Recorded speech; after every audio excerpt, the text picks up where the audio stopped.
तोची एकदान शूरदाता. प्राप्त प्रसंगी सेवेकरता घेतलेला अभंग संत श्रेष्ठ जगद्गुरु तुकाराम महाराजांचा आहे. या अभंगामध्ये जगद्गुरु तुकोबराय त्यांच्या जीवनामध्ये जे पारमार्थिक ज्या सुखाची प्राप्ती झाली होती, ज्या सुखाकरता तुकोबरायांनी आयुष्यभर प्रयत्न केले, आयुष्यभर देवाचं भजन केलं, नामस्मरण केलं, स्वतः देवाचं नामस्मरण केलं आणि जगाकडून ते नामस्मरण करून घेतलं. असे मोठ्या कष्टाने तुकोबराच्या जीवनामध्ये जो आनंद मिळाला होता, जे सुख मिळालं होतं, आपल्यामध्ये आणि साधू संतांमध्ये फरक आहे.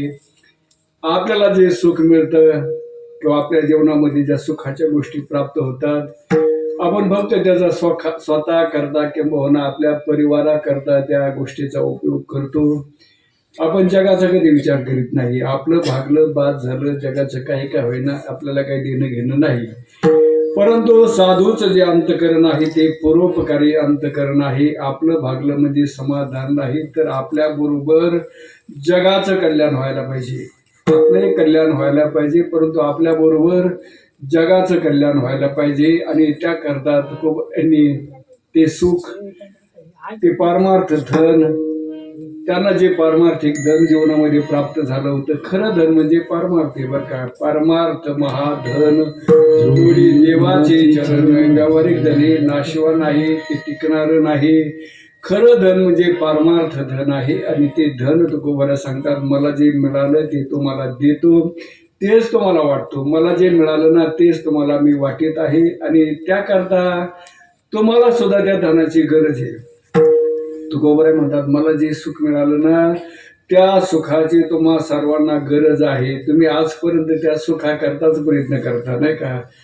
या वर्षी मिळेल, पुढच्या वर्षी मिळेल, आज नाही मिळालं उद्या मिळेल, याकरता आपण त्या सुखाकरता आयुष्यभर प्रयत्न करतो, सुखाकरता प्रयत्न करतो, पण प्राप्ती मात्र आपल्या जीवनामध्ये सुखाची होत नाही.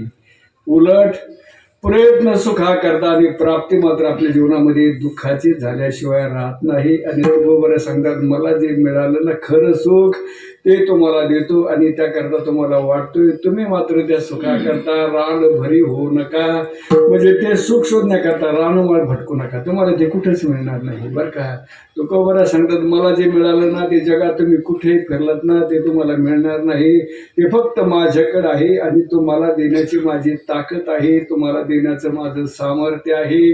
माझ्याकडे या. कोणतं सुख तुकोबराय, कोणतं सुख तुम्हाला मिळालं तर तुम्ही आम्हाला देता, तर ज्या पांडुरंग परमात्म्याची पावलं विटेवर समान आहेत बरं का. बाकी कुठल्याही देवाकडे जा, बाकी कुठल्याही देवाचे पावलं समान नाही. बाकी सगळे देव भेदवादी, तर कुठल्या देव असू द्या, बाकी पांडुरंग परमात्मा सोडला ना तर बाकी सगळे देव भेद करतात. बाकीच्या देवाचं काम काही, भक्ता राखी पायापाशी, दुर्जनाशी संहारी. तो राम असू द्या, कृष्ण असू द्या, कुठल्याही देव असू द्या, आपल्या भक्ताचं रक्षण करतात आणि दुष्टाचं काय करतात, ते निर्दलन करतात. दुष्टाला मारण्याचं काम इतर देवांनी केलेले आहे.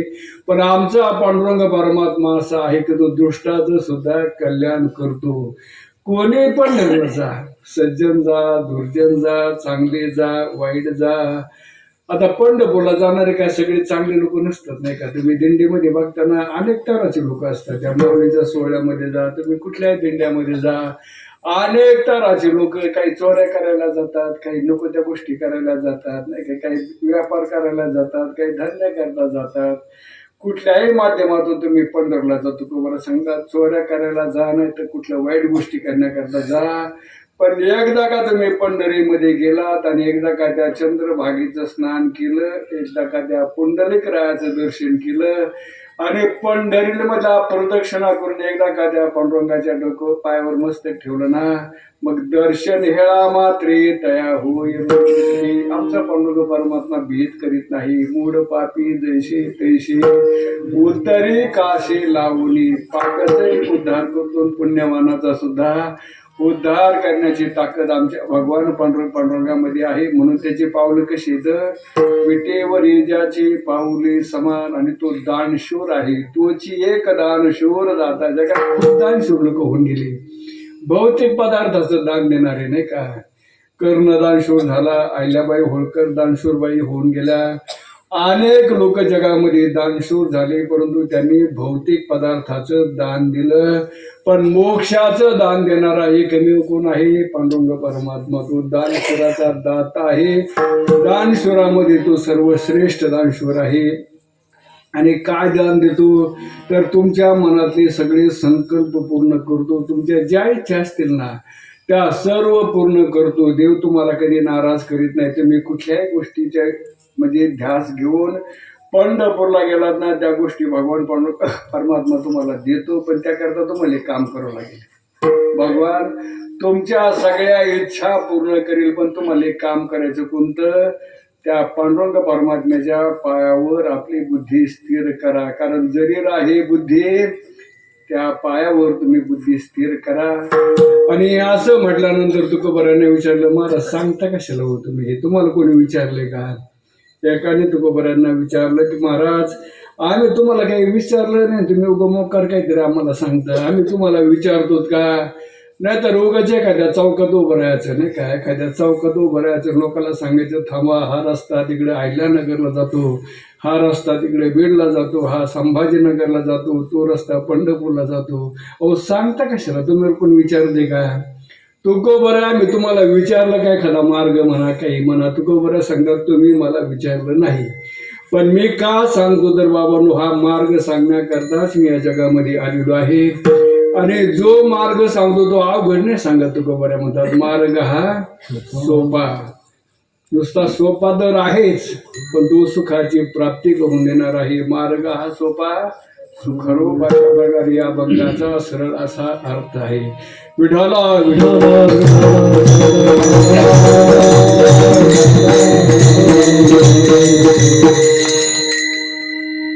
गेल्या 46 वर्षापासून आपल्या वडोली गावाच्या, वडोली बुद्रुक या गावाच्या अंतर्गत चाललेला हा महाशिवरात्रीच्या निमित्ताने अखंड शिवमंदिरामध्ये या ठिकाणी असणारं जागृत अशा प्रकारे भगवान महादेवाचं ठिकाण संगमेश्वर महादेव देवस्थान त्या ठिकाणी चाललेला हा अनेक वर्षाची 46 वर्षाची परंपरा असलेला हा अखंड हरिनाम सप्ताह या माध्यमातून, या ट्रस्टीच्या माध्यमातून, या वडोली गावाच्या अंतर्गत असणारा जो भक्तगण आहे त्या भक्तगणाच्या माध्यमातून या ठिकाणी सध्या जे काही महाशिवरात्रीच्या निमित्ताने अनेक गावोगावी ज्या ज्या ठिकाणी महादेवाचे मंदिर असतील त्या त्या ठिकाणी ही अनेक ठिकाणी हे शिवमंदिरामध्ये अखंड हरिनाम सप्ते चालू आहेत. त्यापैकी आपल्याही या शिवमंदिरामध्ये महादेव टेकडीवर संगमेश्वर देवस्थानावर हा चाललेला अखंड हरिनाम सप्ताह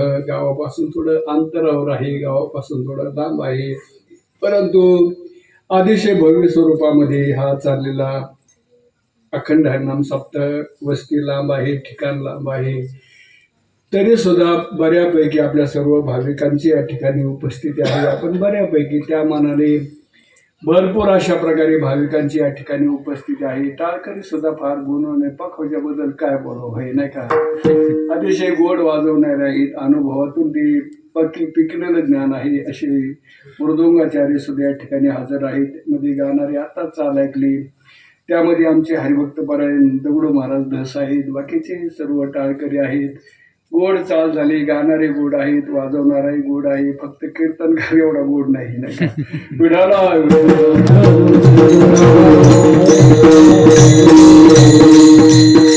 आणि या ठिकाणी सर्वांच्या परिचयाचा अभंग घेतला. खरं तर महादेवाचा हा उत्सव आहे, भगवान शंकराचा हा उत्सव आहे, शिवरात्रीच्या निमित्ताने आहे. पण अभंग मात्र मी थोडं पांडुरंगाचं वर्णन करणारं घेतलेलं आहे. आणि आपल्या वारकरी संप्रदायामध्ये भेद नाही नाही का. पांडुरंगाचं वर्णन करा नाहीतर महादेवाचं वर्णन करा. तर कुठल्याही देवाचं वर्णन केलं ना, महादेवाचं वर्णन केलं तर पांडुरंगाला आवडतं बरं का. महादेवाचं जर वर्णन केलं शंकराचं तर भगवान पांडुरंगाला त्याची आवड आहे. आणि पांडुरंगाचं वर्णन केलं की त्याची आवड कोणाला आहे? कारण समान आहे. कारण विटेवरी ज्याची भेदच नाही, हरिहरा भेद नाही नका करू वाद. तुम्हाला सांगतो, तुम्हाला आवडेल त्या देवाची भक्ती करा. तुम्हाला वाटलं ना शंकराची करायची, कुशाल करा. एखादा म्हटलं आम्हाला पांडुरंगाची करायची खुशाल करा, त्यांच्यामध्ये वाद करण्याचं काही भेद नाही, वाद करण्याचं काही कारण नाही. काय फरक आहे, फक्त वेलांटी एकाला जास्त वेलांटी, एकाला कमी वेलांटी, नाही का. हरीला एक वेलांटी आहे आणि भगवान शंकराचा मंत्र काही हर हर महादेव, म्हणजे हर एक वेलांटी कमी आणि हरील एक वेलांटी जास्त आहे. गोडी साखरेच्या ठाई, साखर आणि गोडी वेगळी करता येते का.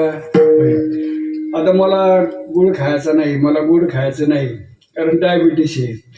मी जरी यांना सांगितलं की तुम्ही काय करा, गुळ द्या, कारण थोडा खोकला येतो त्याकरता थोडा गुळ खायचा मला, पण गोडी काढून घ्या. मला फक्त गुळ द्या, पण गुळाची गोडी मात्र बाजूला करून टाका. जमल का.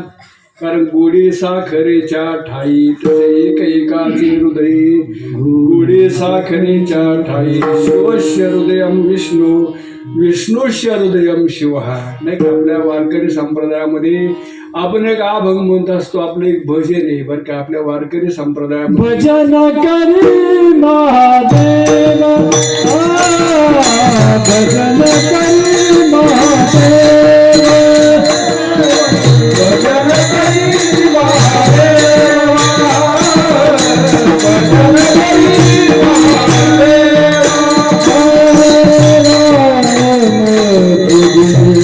सदाशिव आला तुझी सदाशिव, भजन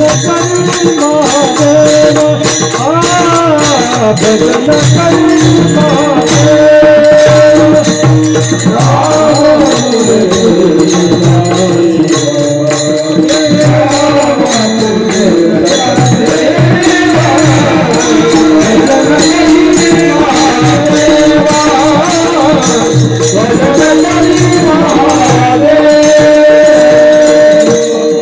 भजन करी महादेव. आपण नेहमी भजन करीत असतो, भजनामध्ये अभंग म्हणतो भजन करी महादेव आणि पुढं रामपूजी सदाशिव. याचा अर्थ काय होतो, भगवान शंकर हे कोणाचं म्हणजे भजन करतात. भगवान शंकर हे हरिनामाचं भजन करतात. ज्ञानोबरांनी हरिपाठामध्ये म्हटलंय ना, हरे हरे हरे मंत्र हा शिवाचा. कारण हरिनाम कोणी अगोदर घेतलेला आहे तर भगवान शंकराने. भगवान शंकराचा मंत्र आहे हरी हरी हरी, म्हणजे भगवान शंकर हे हरिनामाचं भजन करतात. आणि रामपूजे सदाशिव. राम कोणाची पूजा करतो, भगवान शंकराची पूजा करतो. आणि दोघांमध्ये भेद नाही. कसा भेद नाही हे पटवण्याकरता तुकोबरा सांगतात, उजवी वाम भाग तुका म्हणे कधी आला, तुका म्हणे कधी आला, तुका म्हणे कधी आला.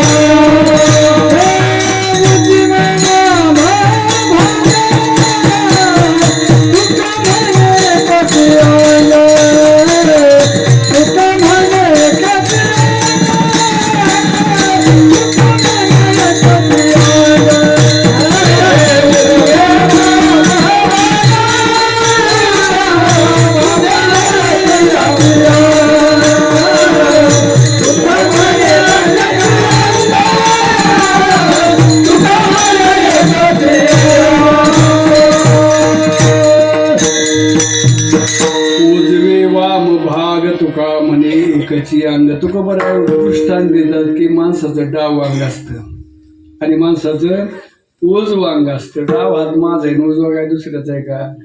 डावा हात आहे माझा आहे, उजवा हात आहे माझा आहे. डावही अंग माझं आहे, उजवं अंग.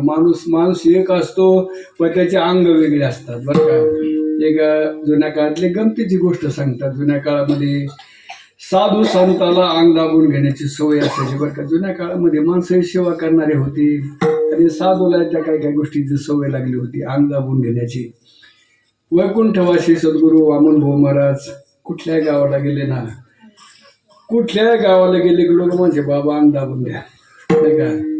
आम्हाला तुमचं अंग दाबवायचे चोपायचे. आणि वामन भाऊला ती सवय लागली होती. कुठेही गेले की 4-2 माणसं. आता जुन्या लोकांनी ज्यांनी पाहिलं असेल त्यांना माहिती, ज्यांनी वामन भाऊ पाहिले त्यांना माहीत असेल की वामन भाऊ कुठल्या गावात गेले की 2-4 पोरं त्यांचे काय करायचे, अंग दाबायचे, अंगाला मालिश करायची. आणि भाऊला त्याची सवय लागली होती. अलीकडे नंतर नारायण बाबाला ती सवय लागली होती नाही का. आता भाऊ काही लोकांनी बऱ्याचशा लोकांनी पाहिलेले नाही. तो बराच काळ झाला, जवळजवळ 50 वर्षाचा काळ झाला वामन भाऊ जवळ. पण अलीकडच्या काळामध्ये नारायण बाबा पाहिले. नारायण बाबाला ती अंग दाबून घेण्याची सवय असायची. आणि एकदा सवय लागली का माणसाला त्याच्याशिवाय चैन पडत नाही. हा मला कधी कधी अलीकडे अशी सेवाधारी माणसं काही जगामध्ये राहिले नाहीत. पण आम्हाला ते पंढरपूरला आता पैठणला दिंडी निघली ना, काही मोकळी गडी असतात, काही ताकदवान गडी असतात त्या दिंडीमध्ये. आणि कुठे थोडी दिंडी थांबली ना, ते म्हणतात बाबा जरा अंग दाबायचे तुमचं, थोडं झोपा असं, आम्ही तुमचं अंग दाबतो. नको बाबा सवय लागेल. नाही नाही म्हटलं, हो द्या ना आमची तेवढी सेवा घडू द्या, आम्हाला काहीतरी तुमची सेवा करू द्या. मग ते काय करतात रस्त्याने कुठे थोडं थांबले ना, ते आमचे हातपाय चोपतात 15 दिवस चोपतात दिंडी पूर्ण. परत आम्हाला सवय लागली, गडावर गेलं कोण चोपायला आमचे नाही का, जे सवय लागत असते. आणि असेच एक जुन्या काळात साधू होऊन गेले आणि त्या साधूला सुद्धा अंग दाबून घेण्याची सवय लागली.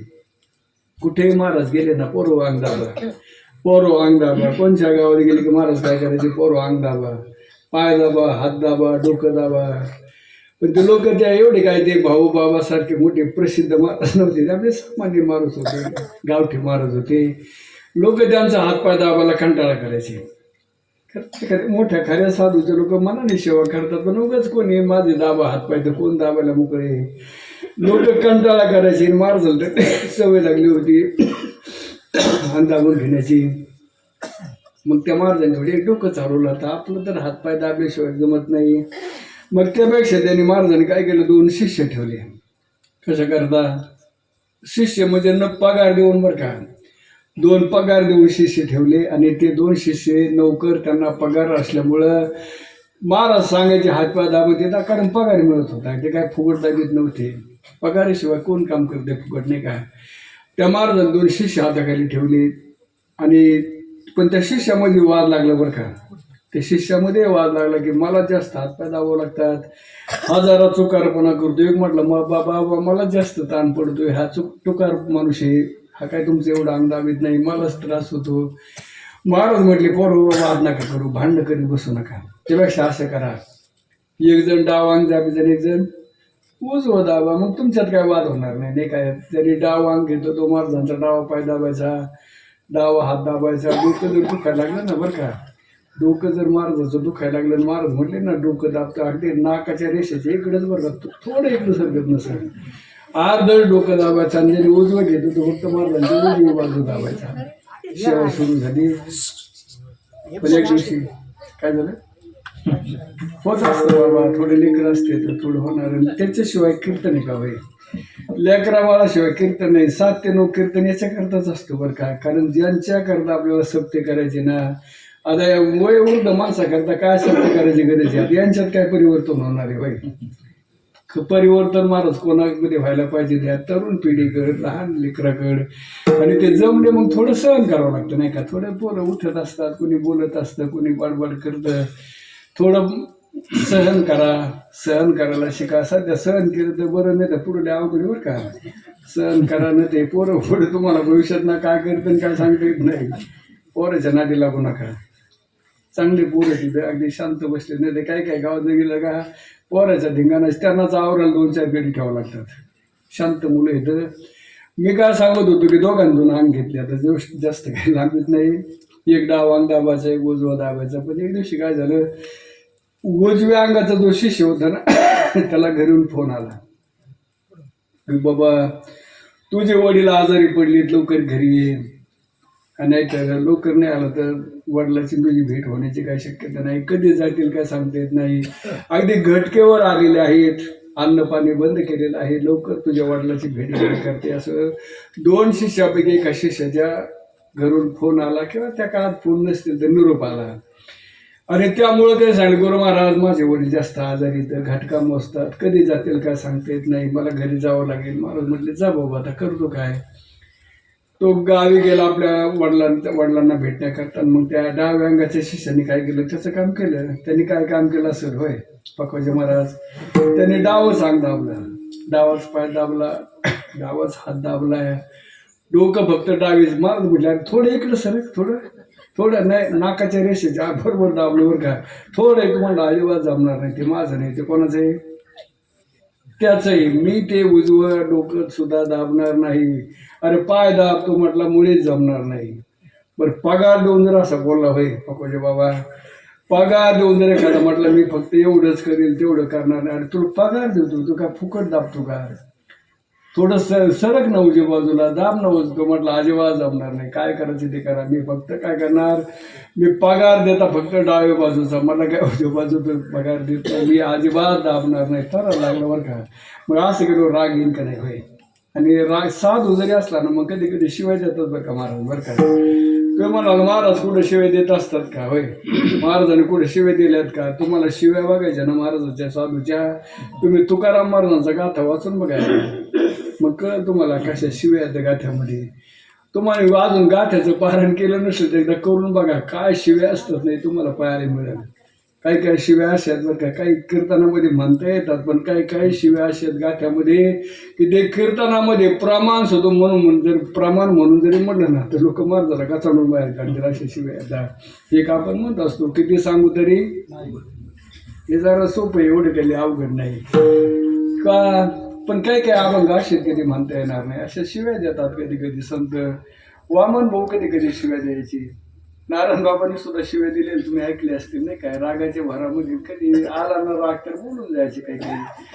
तसं त्या महाराजांनी त्याला 2-4 शिव्या भडकिल्या. अशा अस्सल शिव्या दिल्या, गावठी शिव्या.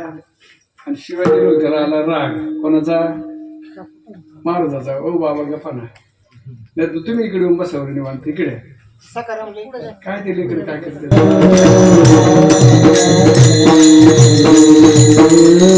माणूस जर थोडासा तापड स्वभावाचा असला ना बरं का, आणि तो जर कोणाला खवळा लागला मग ते पोरं काय करते मुद्दाम त्याला खवळून घेते. मग काहीतरी मुद्दाम त्यालाच खोड करतो. पण गेला राग येतो ना मग यालाच काढितो. ते कधी कधी काय होतं, एक माणसाला अशी हवस लागली होती मला लोकांनी शास्त्री म्हणलं पाहिजे. काय काय वाटतं ना कीर्तन करणं कधी कधी वाटतं माझ्या नावाच्या पुढे शास्त्री पदवी लावली पाहिजे नाही का, मलाही शास्त्री म्हणलं पाहिजे. तसं एखादी असं ते असं तक्रार केली की मला गावकरी शास्त्री का म्हणत नाहीत. मी एवढा अभ्यास केला लोक मला शास्त्री का म्हणत नाहीत. एक जण म्हटलं तुला एक सोपी आयडिया सांगतो बरं का, तुला सगळं गाव शास्त्री म्हणून फक्त एक काम करायचं, जो शास्त्री म्हणून त्याच्या पाठीमागे दगडी घेऊन लागायचे. काय करायचं, तुला जर कोणी शास्त्री म्हणून हाक मारली ना काय करायचं, दगड घ्यायचे त्या पाठीमागे भडाभड त्याला दगड मारायचे. मग ते ठीक आहे म्हणलं काय हरकत नाही, मला जर कोणी शास्त्री म्हणतं दगड हाणेल बरं का. मग त्यांनी काय केलं का पोरं सांगितलं त्याला शास्त्री म्हणलं की राग येतो. कोणला? त्या माणसाला शास्त्री म्हणलं की राग येतो. त्यांच्याकडेच बोट करतो नाही का. त्या माणसाला शास्त्री म्हटलं की राग येतो. असं म्हटल्यानंतर त्या शास्त्रीने आपल्या तात्याला सांगितल्यापर्यंत दगड मारायला सुरुवात केली. बाकीच्या पोराला कळालं की त्या बाबाला शास्त्री म्हणलं की राग येतो. बाकीचे पोर त्याच्या पुढे जायचे शास्त्री महाराज काय शास्त्री, लगेच ते दगड घेऊन मागायला यायचा. सगळ्या गावात प्रसिद्ध झालं याला शास्त्री म्हणलं की राग येतो नाही का. असं ते पोर मनावर काही नाद लावला ना मग तिला अवघड असते. त्यापेक्षा आपलं निवांत बसा आणि पोरं तुम्ही कीर्तनात काही खोड्या करू नका बरं का. पोराला नाही बाबा चुकतील असं नाही का, बाबाचं बरोबर आहे. कारण कीर्तनामध्ये जर बडबड केली ना मग आमचं काय झालं, आम्हाला आपलं 2 तास नाही का, 2 तास फक्त कीर्तन करायचे. पण तुम्ही जर बडबड केली ना बरं का, तुम्ही जर बडबड केली तर तुकोबाराने एक शाप दिलाय त्याला. कोणाला? जो कीर्तनामध्ये बडबड करील त्याला तुकोबाराने एक असा शाप दिला की पुढच्या जन्मामध्ये कोण होणार. तर कीर्तनामध्ये जर बडबड केली तर तुकोबारा म्हणतात ते पुढच्या जन्मामध्ये बेंडकाच्या जन्माला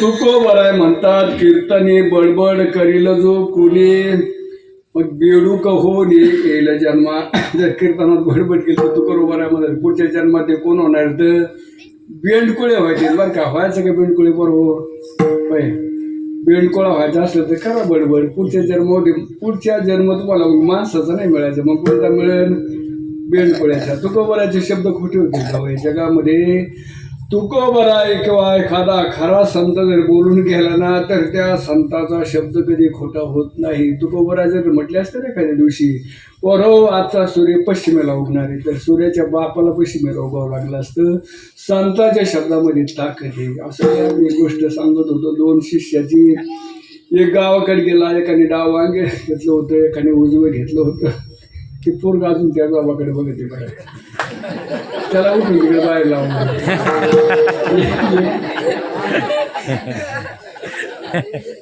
कारण तुझ्याकडे बघितलं की मला असं वाल्याशिवाय राहणार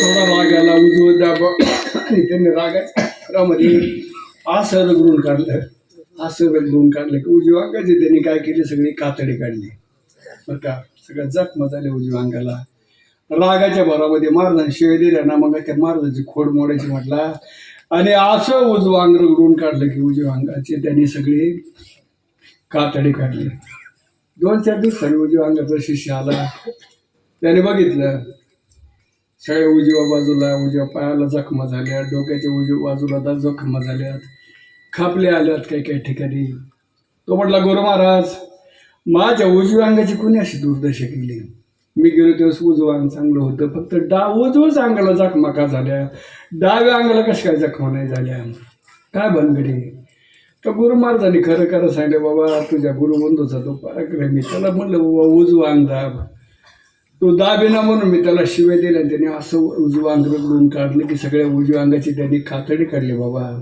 तो म्हटलं ते भाडव्याने माझ्या उजव्या अंगाची कातडी काढले का मग मी आता काय करतो 2-4 बिबे घेऊन येतो बिबे माहिती का तुम्हाला 2-4 बिबे आणतो आणि याच्या डाव्या अंगाला घालतो कोणाच्या गुरुच्या नाही का कारण त्याने माझ्या उजव्या अंगाच्या असं हाल उजवं अंग कोणाचं आहे बरं गुरुचं डावा अंग का दुसऱ्या गावाचं आहे का गुरु महाराज म्हटले बाबा तसं जर केलं तर त्रास त्याला नाही व्हायचा कोणाला होणार आहे मला होणार आहे कारण डावा अंग आहे माझे उजवं अंग आहे माझे मग तुम्हाला पटन त्या देवाची भक्ती करा बरं का तुम्हाला आवडत असेल ना भगवान शंकर महादेव तर भजन करा ना महादेवाचे आपुला तो एक देव करून घ्यावा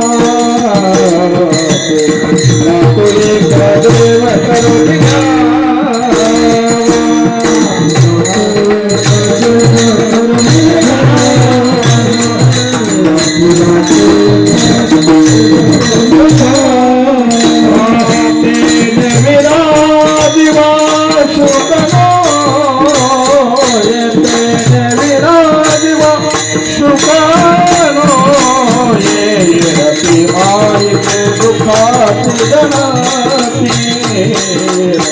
शिवाय के दुखा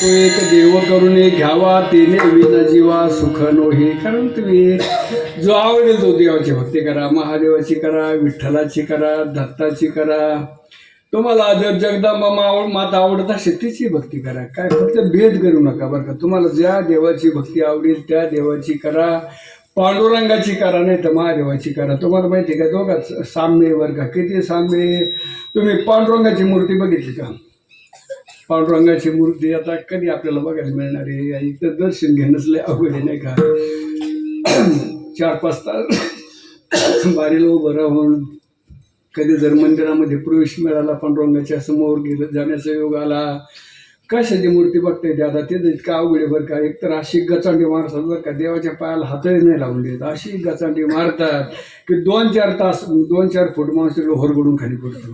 कुठे ते आपल्याला मूर्ती बघता येणार आहे? पांडुरंगाची मूर्ती बघणं लय अवघड आहे. कारण पांडुरंगाच्या डोक्यावर काय आहे माहिती आहे का? पांडुरंगाच्या डोक्यावर काय आहे?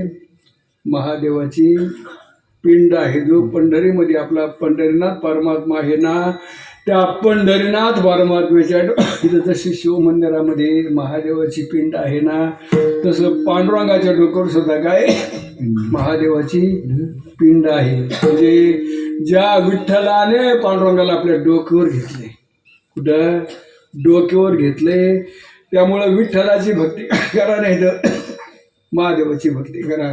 दोघे देव तुम्हाला मोक्षाचं दान करणारी आहेत. कारण एका जनार्दनी शिव शिवारे कलिकालाची भीती निवारण करण्याची ताकद भगवान शंकरामध्ये आहे. विठाला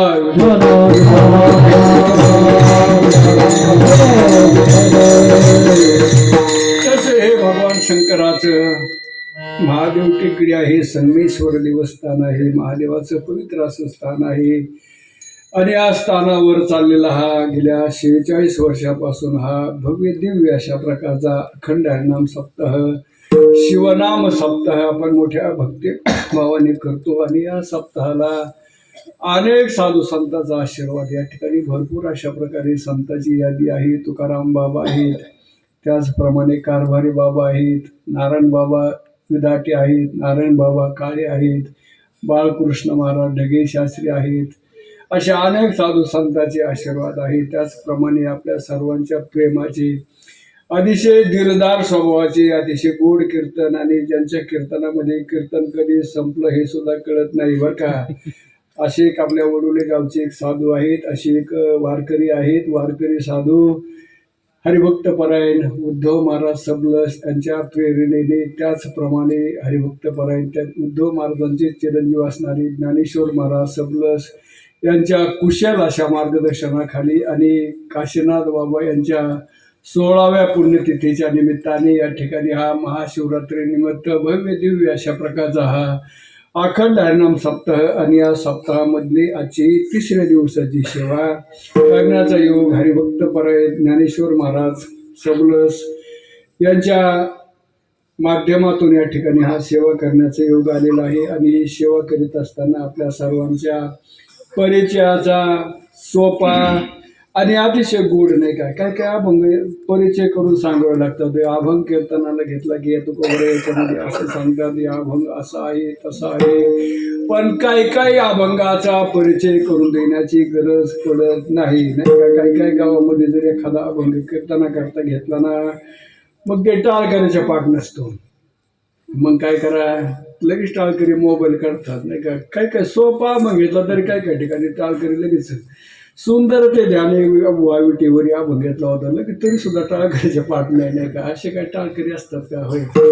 परंतु हा जो अभंग आहे जवळजवळ, आणि या ठिकाणी सर्वांच्याच पाठी अभंग आहे, तर कोणाच्या पाठ नाही. होय, जेवढे टाळकरी तर टाळकऱ्यापेक्षा खाली बसणाऱ्याच्या भरपूर अभंग पाठ आहे. काय काय अभंग आपण पाठ करत नाही, पण ते आपले पाठ झालेले असतात बरं का. काही काही अभंग महाराज आपण कधीच पाठ केले नाही, पण ते आपले पाठ आहेत. रूप पाहता लोचनी सुख झाले ओ साजनी, हा अभंग पाठ करायला महाराज तुम्हाला किती दिवस लागले? कोणता अभंग? रूप पाहता लोचनी. अभंग पाठ केला का पाठ झाला? बोला ना. पाठ केला नाही पण पाठ झाला. कधी झाला ते आपल्याला आठवत नाही, नाही का. रूप पाहता लोचनी आपण कधी पाठ केला? कोणाला त्याचं आठवण आहे का? पाठ केला नाही पण तो पाठ झाला. तसा प्रस्तुत अभंग आहे आणि सर्वांच्या पाठ बरं का. ज्या ज्या ठिकाणी भजन म्हणणारी मंडळी असेल, ज्या ज्या ठिकाणी भजने असतील, मग ते महाराष्ट्रातले असो नाही तर महाराष्ट्राच्या बाहेरचे असो, सर्वांच्या पाठातला आणि अतिशय गोड अभंग आहे. आणि भगवान पांडुरंगाचं वर्णन करणारा आणि तुकोबऱ्याने आपल्या जीवनामध्ये त्या सुखाकरता, परमात्मा सुखाकरता जीवाचं दान केलं. कारण संत हे विनाकारण मोठे होत नसतात बरं का. संतांना मोठं होण्याकरता जीवनामध्ये फार मोठे कष्ट करावे लागत असतात, आणि जो कष्टाने तयार होतो जगाच्या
जगाच्या कल्याणा संतांच्या विभूती. जगाकरता संत आपल्या जीवनामध्ये कष्ट करीत असतात आणि जगामध्ये आपण काहीतरी मोठं व्हायला पाहिजे, आपण काहीतरी सामर्थ्यवान व्हायला पाहिजे, याच्याकरता संत जीवनामध्ये प्रयत्न करीत असतात. तुकोबारांनी सुद्धा एक प्रतिज्ञा केली होती बरं का.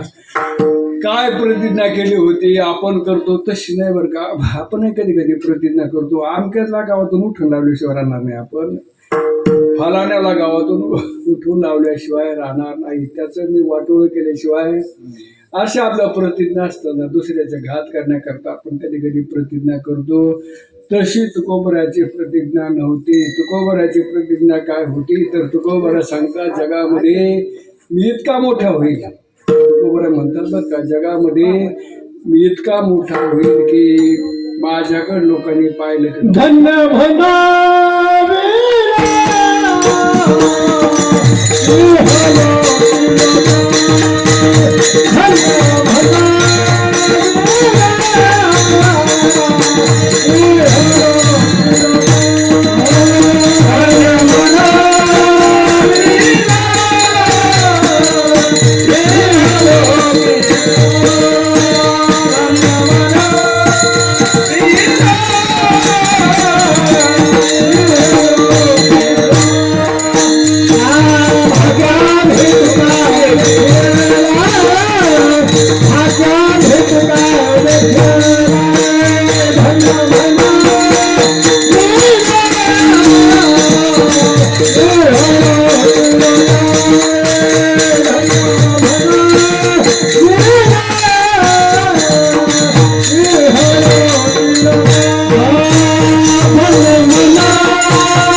प्रतिज्ञा काय होते तर धन्य मनवी न यहलोके लोका भाग्य आम्ही तुका देखील. लोकांनी म्हटलं पाहिजे आम्ही भाग्यवान आहोत, आम्ही कोणाला पाहिलं? तुकाराम महाराजांना पाहिलं. खरंच ज्या लोकांनी तुकोबारांना पाहिलं असेल किती भाग्यवान लोक असतील महाराज, ज्यांनी प्रत्यक्ष आपल्या डोळ्याने तुकाराम महाराजांना पाहिलं ते किती भाग्यवान असतील. कारण तुकोबाराय माणूस नव्हते बरं का. तुकोबाराय कोण होते?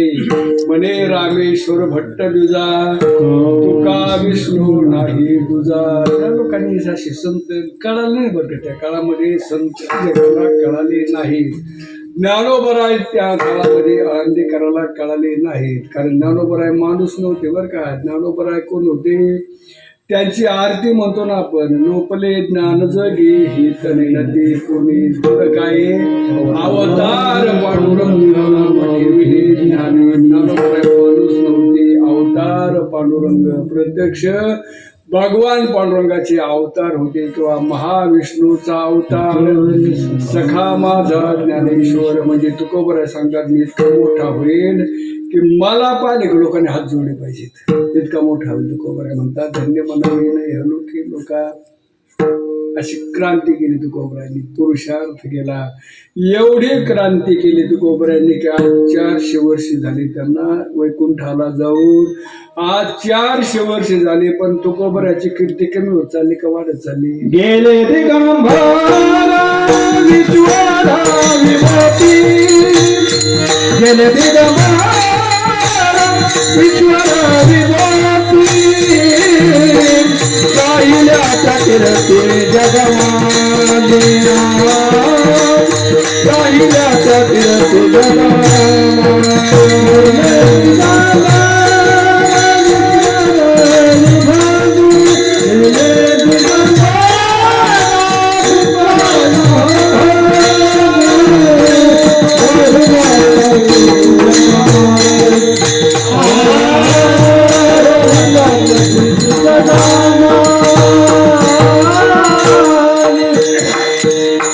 गेले दिगंबर ईश्वर भूती राहिल्या त्या कीर्ती जगा माझी गेले वैकुंठाला गेली. ज्ञानोबरायांनी समाधी घेतली.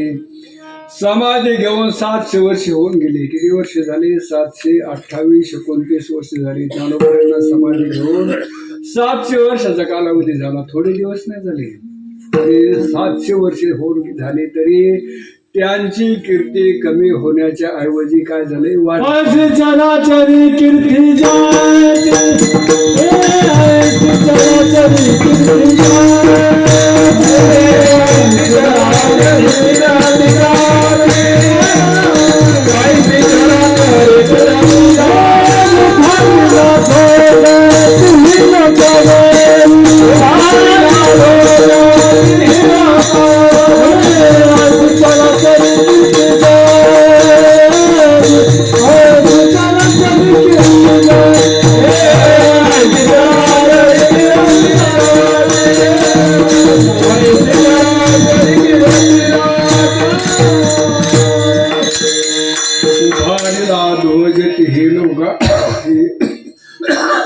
आता तुम्ही पुढे शूटिंग लावले मला तर काय खोकला दम खाय ना बघा सारखा खोकला विठाला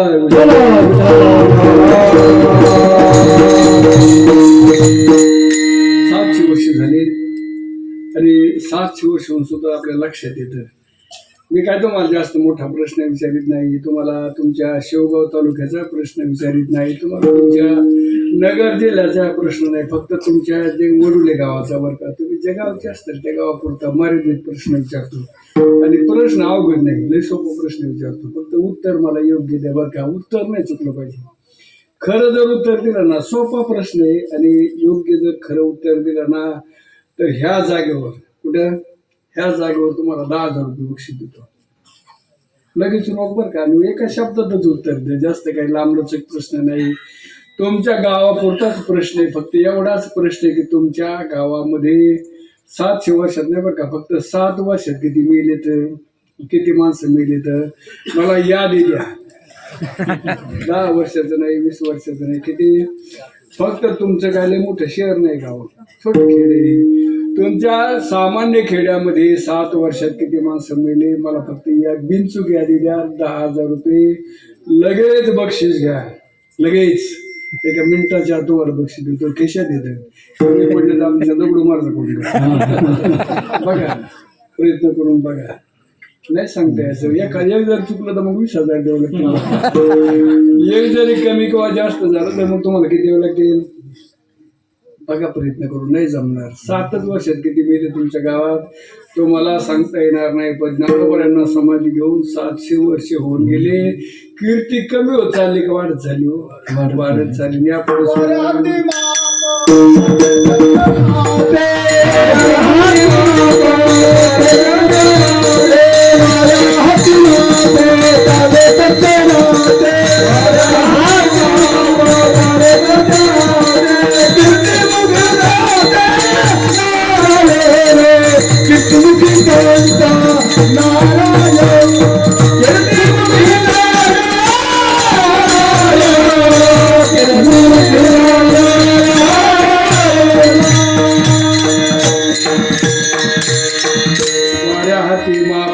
त्यांना प्रचार करावा लागत नाही बरं का. आपल्याला प्रचार करावा लागतो, मोठे असे होर्डिंग लावावं लागतात, जाहिराती लागतात. पण संतांना अशा जाहिरातीची गरज नाही. वाऱ्या हाती माप चाले सज्जनाचे. आणि कीर्ती कमी होण्याच्या ऐवजी वाढत झाली. तुकारायाची कीर्ती कमी होणार नाही, आता वाढतच जाणार आहे. आणि अशी काही कीर्ती आहे त्या संतांच्या जीवनामध्ये की त्यांची तुलना कोणाबरोबर होऊ शकत कारण आता ऐशे कोणी होणे नाही, वैराग्याच्या गोष्टी ऐकल्या काने आता ऐशे कोणी होणे नाही. ज्ञानोबराच्या ज्ञानाची तुलना कोणाबरोबर होईल का होईल? ज्ञानोबराई किती ज्ञानी होते तर अमक्या मारलं येते, काही उत्तर दे खाली तुलना देता येते का? कारण ज्ञानोबराय जे ज्ञानी होते तेच ज्ञानोबरायचं जे ज्ञान होतं ते ज्ञानोबरायासारखंच ज्ञान, कारण दुसरं कोणाचं उदाहरण देता येत नाही. ज्ञानोबराय किती ज्ञानी होते तर ज्ञानाचा सागर सखा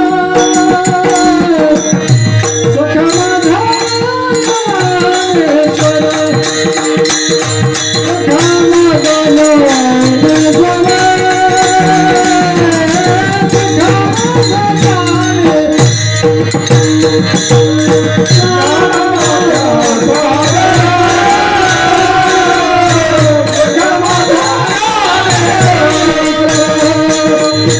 सखा माझा ज्ञानेश्वर, सखा माझा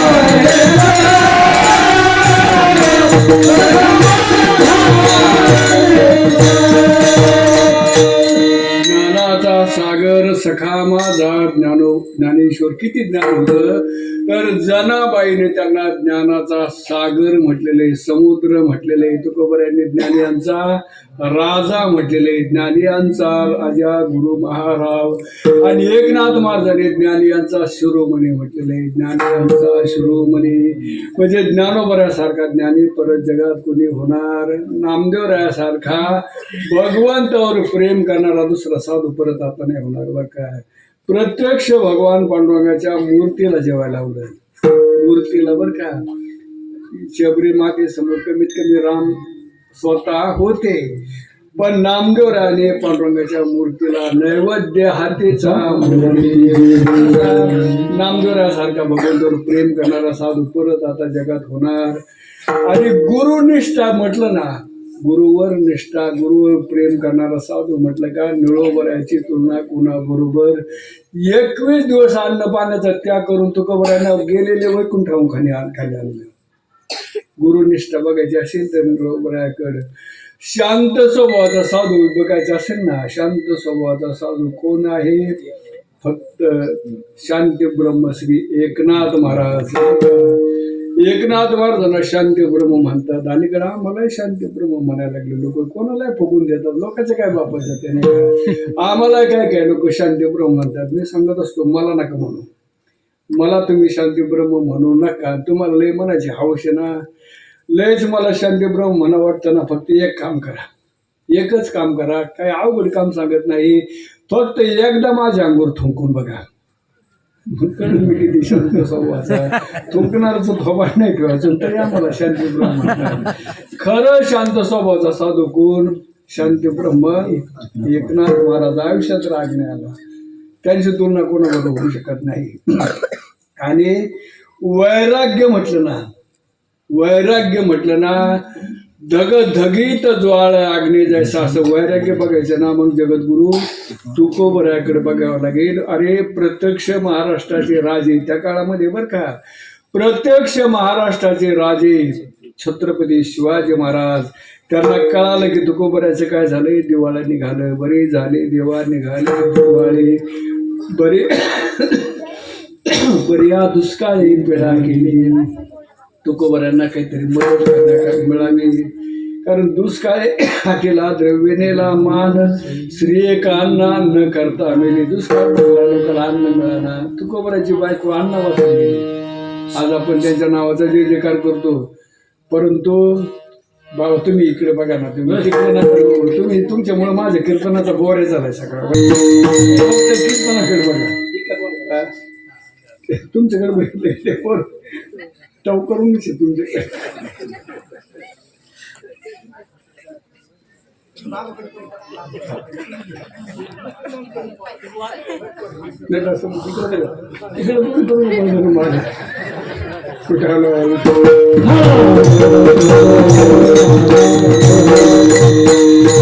प्रत्यक्ष महाराष्ट्राचे राज कळालं की बाबा तुकोबरायाची हालेत. आणि छत्रपती शिवाजी महाराज नाजराने घेऊन आले. काय घेऊन आले? नाजराना म्हणजे सोन्याचे असे ताटाची ताटं भरलेले बरं का. अनेक नोकर म्हणजे ऊज घेण्याकरता ते सोनं घेण्याकरता लावले आणि सोन्याच्या अशा मोठमोठ्या पराती घेऊन, बरं का, पराती कळतात का तुम्हाला? जुन्या काळामध्ये परात म्हणायचे, आता पण त्याला ताट म्हणतो, अलीकडे प्लेट काही म्हणायला लागले. कारण त्या काळामध्ये असं भरपूर सोनं घेऊन आले छत्रपती शिवाजी महाराज स्वतः, बरं का. पालखी, दिवट्या, छत्री, घोडे सगळे घेऊन आले आणि देहूमध्ये आल्यानंतर तुकोबरायाच्या समोर छत्रपती शिवाजी महाराजांनी तो सोन्याचा असा ढीग घातला. जशी धान्याचे रास लावतो ना, धान्याचे रास खळ्यामध्ये, आता खळे नाही राहिले, आता सगळं वेगळंच झालंय काहीतरी, आणि मोठे रास लावले तुकोबरायाच्या समोर. आणि तुकोबरायांना छत्रपती शिवाजी महाराजांनी हात जोडून उभे राहिले, हात जोडून, बरं का. कारण छत्रपती शिवाजी महाराजांसारखा राजा परत जगात होणार नाही, बरं का. किती राजे होतील, अनेक राजे झाले, परंतु छत्रपती शिवरायासारखा राजा परत जगात कोणी झाला नाही, होणारही नाही. राजा म्हटलं की छत्रपती शिवाजी महाराज, या राजाला देवाचा दर्जा मिळाला आहे. कोणाचा? देवाचा दर्जा मिळाला ज्या राजाला, ते एकमेव राजा म्हणजे छत्रपती शिवाजी महाराज. आणि ते स्वतः तुकोबरायासमोर सामान्य भूमिकेमध्ये हात जोडून उभी राहिली आणि तुकोबरायांना प्रार्थना केली की महाराज हे स्वीकारा, हे धन घ्या महाराज, तुमची परिस्थिती सध्या बरी नाही, तुमच्या मदतीकरता घेऊन आलोय महाराज, हे धन घ्या. असा ढीग लावला होता. खरं तर मी पाहिजे होतो त्या ठिकाणी.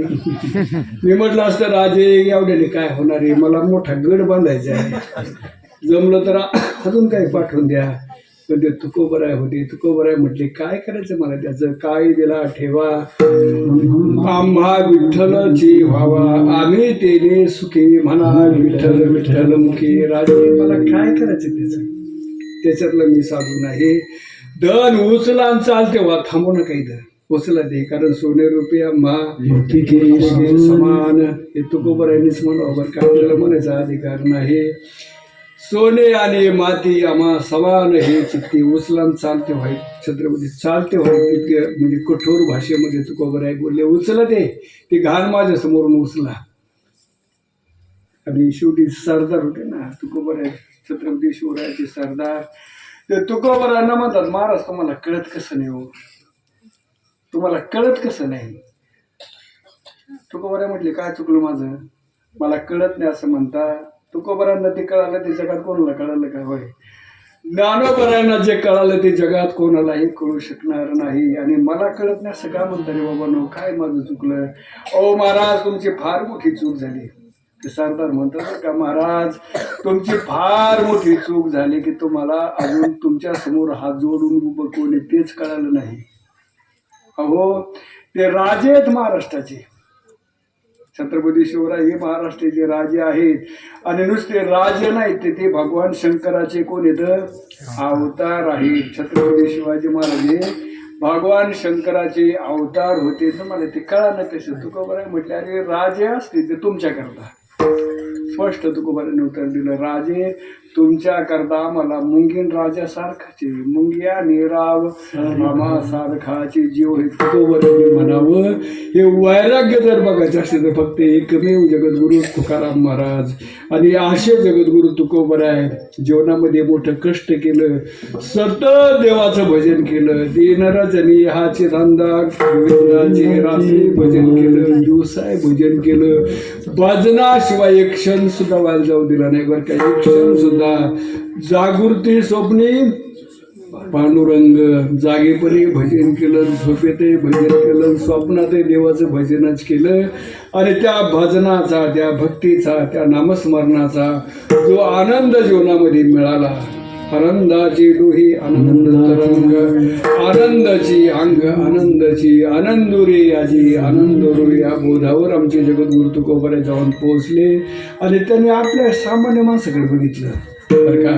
आनंदाचा उपभोग घेत असताना सामान्य लोकांकडे बघितलं आणि तुकोबराच्या लक्षात आलं की ह्या लोकांना सगळ्याला सुखाची गरज आहे. आपण जेवढे या ठिकाणी जमलोत ना, बरं का, आपल्या सर्वांना सुख पाहिजे का दुःख पाहिजे? जेवढे तुम्ही माझ्या कीर्तनामध्ये आहात, तुम्हाला एक प्रश्न येतो, तुम्हाला सुख पाहिजे का दुःख पाहिजे? दुःख पाहिजे का? देऊ का? माझ्याकडे दोन्ही देऊ, बरं का, मी देतो तुम्हाला. दुःख पाहिजे असेल तर दुःख देतो, सुख पाहिजे असे सुख देतो.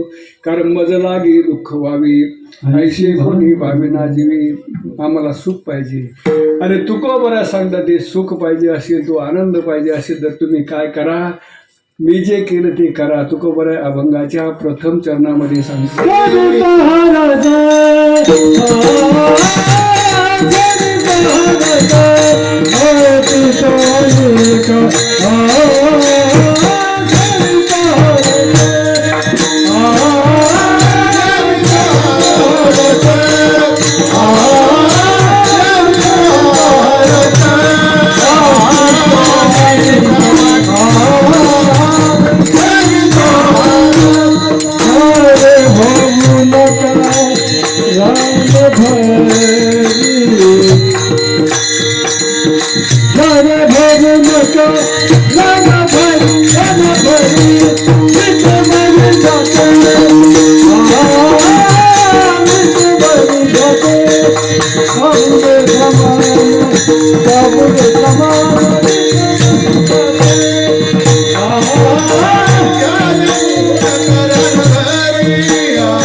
जगत हरत वाटितो आणि का घ्यारी हो नकारा न भरी. बाबा न तुम्हाला सुख पाहिजे नाही का, आपण सुखा करताच प्रयत्न करतो नाही का.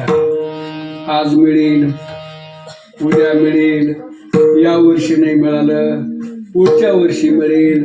पण असं म्हणायची पाळी ती बरं का, आपल्याला वाटतं पुढच्या वर्षी आपल्याला सुख मिळेल, पण पुढच्या वर्षी आपण गेलो की वाटतं मागचेच वर्ष बरं होतं नाही का. प्रयत्न करतो सुखा कर. सर्व सुखाची आशा जन्मला, सर्व सुखाची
सुखाची आशा जन्म गेला, क्षण एक मुक्ती यत्न नाही केला. सुखाची आशा होतो आपण, यंदा मिळालं, पुढच्या वर्षी मिळेल, त्याच्या पुढच्या वर्षी मिळेल, पण मागचंच दिवस बरे वाटतात माणसाला नाही का. आता आपलं जे वय झालं असेल, तुमचं काय बाबा जे वय असेल, मी काय तुम्हाला आणि कोणाला वय विचारू नये बरं का. तुमचं जे वय असेल त्या वयामध्ये तुम्हाला आता वाटतं जुना काळ कळत नाही तुम्हाला नाही का.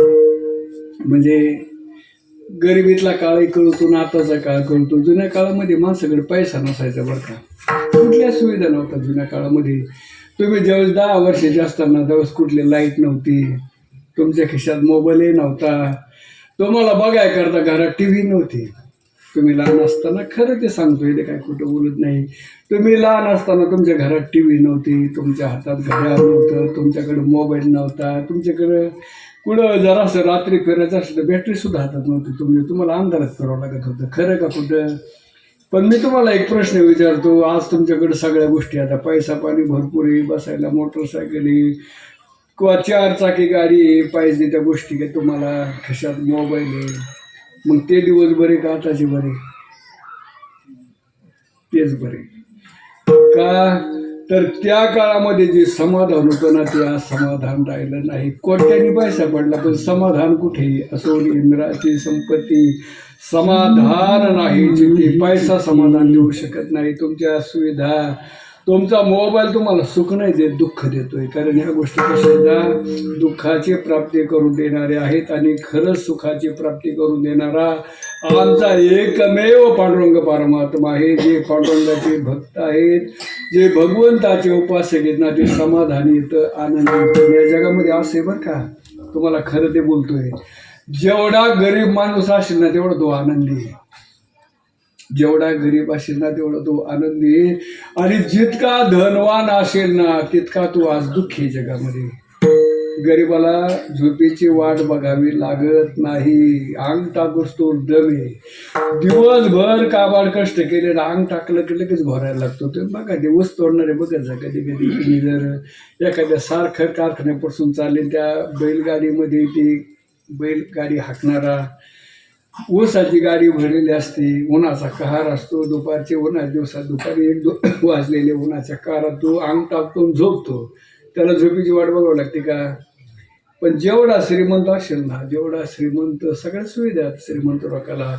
आलिशान बांगला आहे, मोठ्या 1-2 कोटी खर्च करून मोठा बांगला बांधलाय, एसी बसवलेली झोपण्याच्या खोलीमध्ये, एसी, मच्छरदाणी, सगळे ही मोठी अगदी गादी, फुलासारखी गादी आहे. पण झोपतो, पण त्याला काय झोप येत? रात्रभर झोपतो, झोपीची गोळी खातो, पण त्याला काय झोप येत? झोप गरीबालाच येते. मोठे लोक रात्रभर झोपेची वाट बघतात, आता येईल मग येईल, ह्या खिडकीतून येईल, त्या दरवाज्यातून, पण झोप काय त्याच्या वाट्याला येत नाही. कारण जगामध्ये धन कधी तुम्हाला समाधान देऊ शकत नाही. खरंच समाधान देण्याची ताकद भगवंताच्या भक्तीमध्ये आहे. खरं सुख भगवंताच्या भक्तीमध्ये आहे. ते सुख मी तुम्हाला देतो, शिकतो, हा रस वाटितो आणि का त्याकरता मी जे केलं ते तुम्ही करा. काय केलं? देवाचं भजन केलं. तुम्ही सुद्धा देवाचं भजन करा, नामस्मरण करा. नामस्मरणासारखं सुख जगात कुठेही नाही. सर्व सुख येथे नाम आहे. खरं सुख हे नामाच्या ठिकाणी आहे. आणि ते नामस्मरण तुम्ही करा ना. अवघड नाही. देवाचं नामस्मरण काय अवघड आहे का? बाकीच्या गोष्टी अवघड आहेत, पण देवाचं नामस्मरण किती सोपं आहे. तुका म्हणे सोपे आहे सर्वा गोडी, शहाणत धन घेतले ते, शहाणत धन घेतले ते. तुका म्हणे आहे सर्वा गोडी, शहाणत धन घेतले ते, शहाणत धन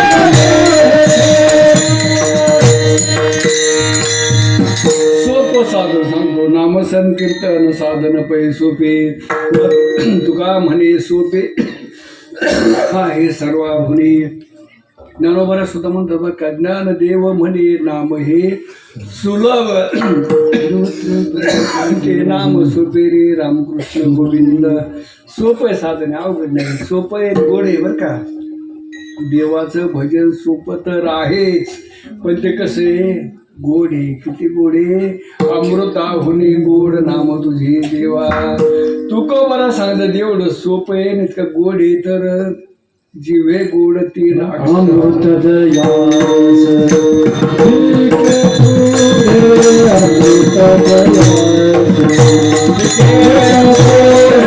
अमृत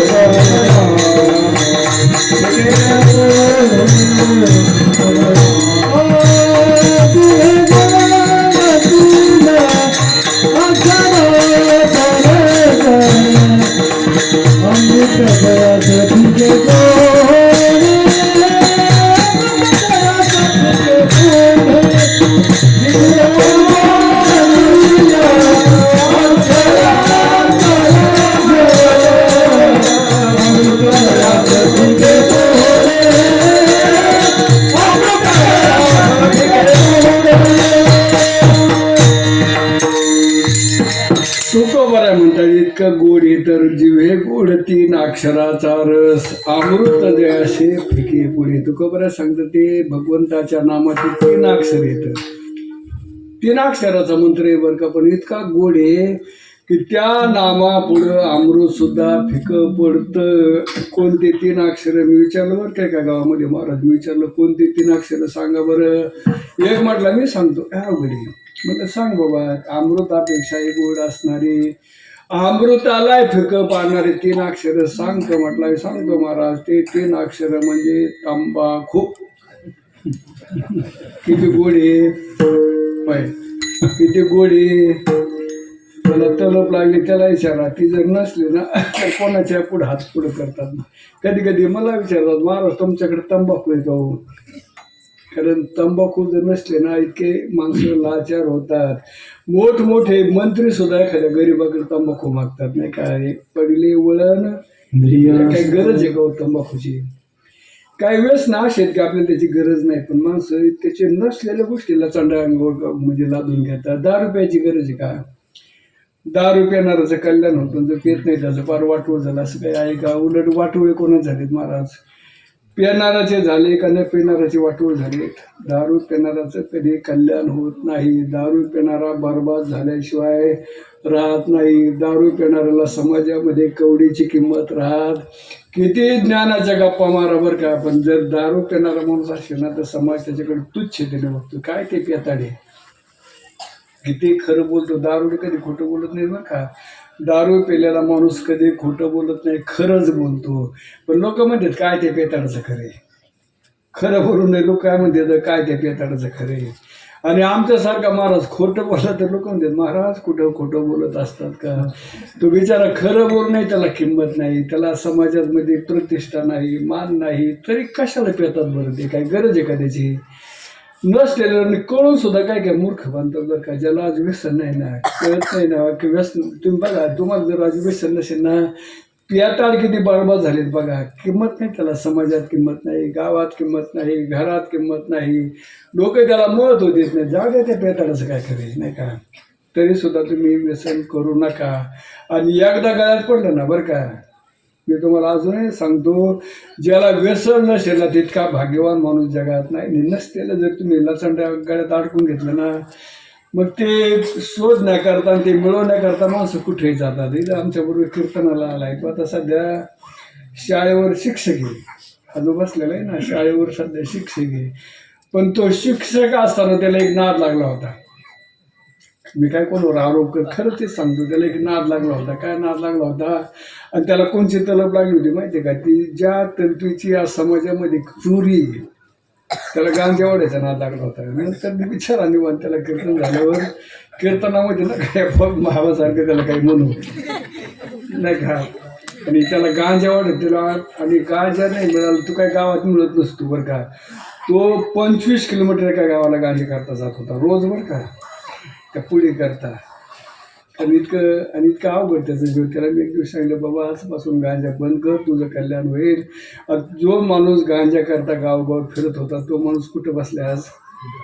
करताना. कारण व्यसन चांगलं नाही.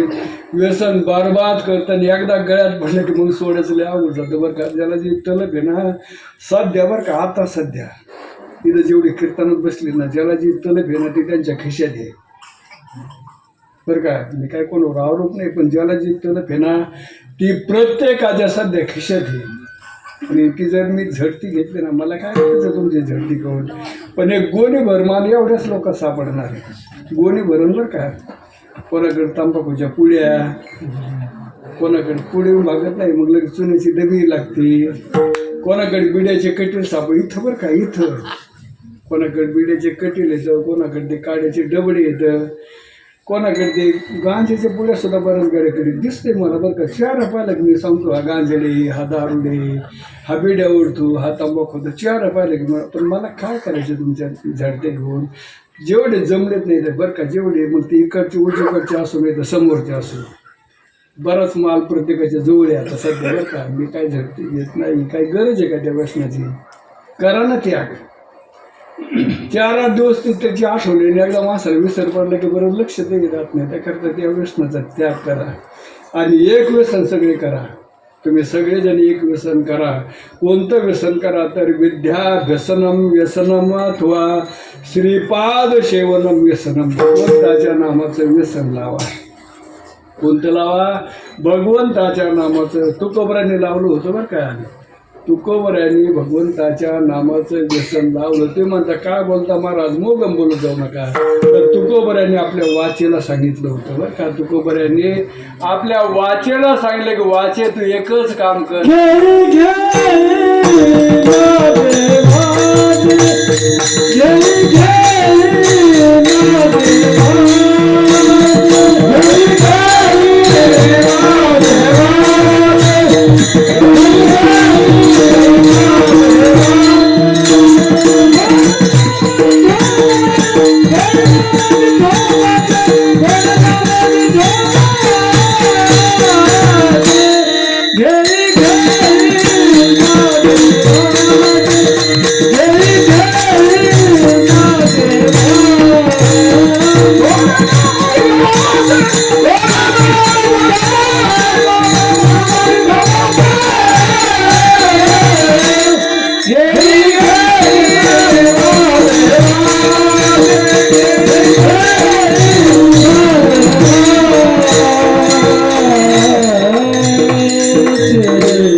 माझे वाचे गोड नाम विठोबाचे. वाचे उपदेश करावा लागतो, सांगावं लागलं, प्रयत्न करावे लागतात बरं का. कुठलीही गोष्ट अंगवळणी पाडण्याकरता अगोदरच्या काळामध्ये काय करावं लागतं, प्रयत्न करावे लागतात. प्रयत्न केले तर त्या गोष्टीची काय लागते, सवय लागते. तुकोबऱ्याचा प्रसिद्ध अभंग बरं का. आपण एका प्रसंगामध्ये तो अभंग म्हणत असतो. एक प्रसंग नको त्या ठिकाणी तो अभंग म्हणतो बरं का. अभंग हा चांगला आहे तुकोबऱ्याचा, पण आपण एखाद्या अयोग्य ठिकाणी तो अभंग म्हणतो. कोणाच्या तरी दाव्याला म्हणतो. काय म्हणतो, याजसाठी केला होता टाहास. दाव्याचा अभंग नाही बरं का. हा जो अभंग आहे ना, याजसाठी केला होता टाहास, शेवटचा दिस गोड व्हावा. हा अभंग दाव्याचा नाही, पण बरेच महाराज दाव्याला अभंग घेतात. आणि आम्ही कोणाच्या शेवट गोड झाला म्हणतो. कधी कधी काय होतं, याचा शेवट गोड झाला आणि त्याचा अरे तुम्हाला ठरवण्याचा काय अधिकारी. कधी कधी एखाद्या एकादशीला मेला ना तर माणसं म्हणतात शेवट गोड झाला. एखादा सोमवारी मेला ना तर माणसं म्हणतात त्याचा शेवट गोड झाला. मग दारू प्यायचा पण त्याचा शेवट गोड झाला. तर दहाव्याला असे गमती बघायला मिळतात बरं का. तुम्ही दहाव्याला जातात, आम्ही दहाव्याला जातो. एक गंमत बघायला मिळते दहाव्याला. काय गंमत बघायला मिळते, त्या दहाव्याच्या दिवशी पिंडाला कावळा शिवला की लोक म्हणते त्याला मोक्ष मिळाला. आणि तो कावळाला बिलिंदर पक्षी बर का.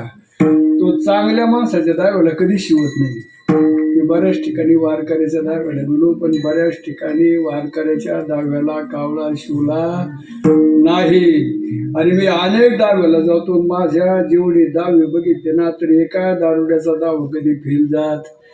दारुड्याचा दावा म्हटलं की त्या कावळ्याला काय अवसर कोणाच ठेवत नाही का. पटा पटा पटा कावळे शिवते. मग लोक म्हणतात बघा ना, दारू पेत होता पण गड्याचा शेवट काय झाला, गोड झाला. बघा कावळे शिवले. दारू प्यायचा पण गडी मनाने मोकळा होता. आणि वारकरी मस्त वाऱ्या करायचा आणि भजन करायचा आणि एकादशी धरायचा आणि टाळ घेऊन उभा राहायचा. पुढे त्याला कावळा शिवला. तुकोबरा सांगतात की बाबा कावळा शिवला म्हणजे मोक्ष मिळाला असं थोडंच आहे. कारण ज्याने पंढरीच्या वाऱ्या केल्या ना, कोणाला पंढरीचा वाऱ्या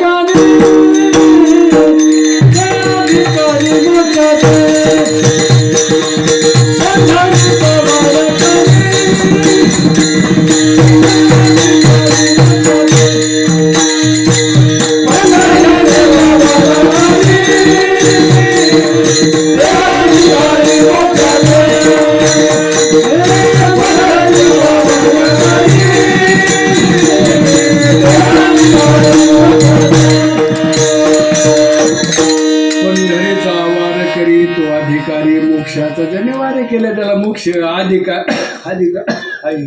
अधिकार म्हणजे काय करतो का, त्याला तर मोक्ष मिळतोच. कोणाला, वारकऱ्याला.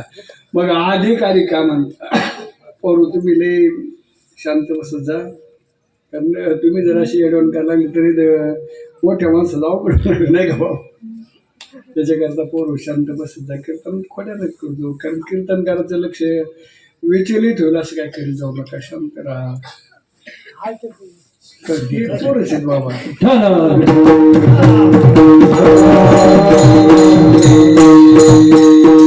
त्यांच्या नादी नाही लागायचं. त्या पोराच्या नादी लागलं का मग आपण वावड म्हणतो. आपल्या लोक मूर्खात काढतात नाही का. लोक आपल्याला हसतात नाही का, तुम्हाला बघितलं की आता कोण नाही हसू देणारे असं बोलतात. त्यामुळे ते पोराकडे अजिबात बघत जायचं नाही. आपलं आपलं कीर्तनात कीर्तनकाराकडे बघायचं, ते प्रमाण देतात त्या टाळकरीकडे बघायचं नाही का. त्याकरता त्यांचं चालूच राहणार आहे. जास्त वेळ लांबतही नाही, कारण थोडा 10-15-20 मिनिटं मला उशीर झाला, कारण आपल्या अमरापूरला काय झालंय, ज्या ठिकाणी वळावं लागतं ना तिथं रोडचं काम चालू आहे आणि त्यामुळे एकेरी वाहतूक चालू आहे.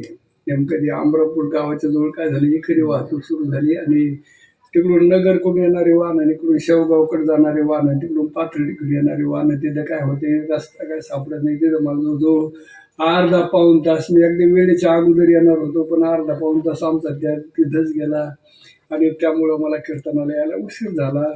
पण उशीर झाला तरी कधी कीर्तन सुरू करायचे माझ्या हातात नव्हतं, ते काय माझ्या हातात, पण कधी संपवायचे माझ्या हातात आहे ना, नाही का. आता संपवू शकतो काय, कारण वेळेमध्ये काही, कारण आपलं कीर्तनाची वेळ 7 ते 9 आणि आता मला वाटतं ज्या अर्थी एवढा समाज या ठिकाणी जमले, सगळ्यांना जेवायचं नाही का तू. आणि माझ्या थोड्या टाइमपास करता आणि माझ्या थोड्या वेळे करता एवढ्या लोकांना म्हणजे लेकरं बाळ जमलेले त्या ठिकाणी, लहान लहान लेकरं येतं आणि त्यामुळं मी जास्त काही लांबीत नाही. या ठिकाणी जे काही संगमेश्वर देवस्थान आहे, जी काही सेवा माझी जशी झाली तशी त्यांनी ती रुजू करून घ्यावी आणि या ठिकाणी सेवेला पूर्णत्व देतो. विटे वरिजाची पाऊली समान तुची, कदा न शोधदाता विठोबा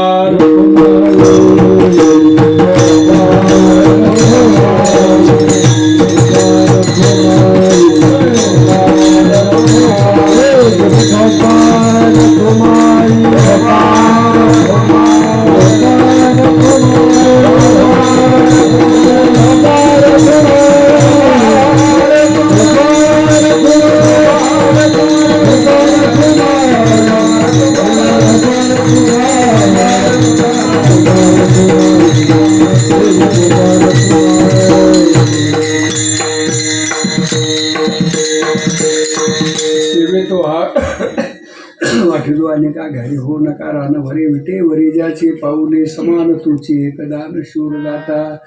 गेली 46 वर्षापासून या ठिकाणी संगमेश्वर देवस्थान कडुले बुद्रुक मोठ्या भक्तिभावाने, मोठ्या श्रद्धेने हरिभक्तपरायण उद्धव महाराज सबलश यांच्या माध्यमातून, ज्ञानेश्वर महाराज सबलश यांच्या प्रयत्नातून या ठिकाणी चाललेला हा भव्य दिव्य अशा प्रकारे.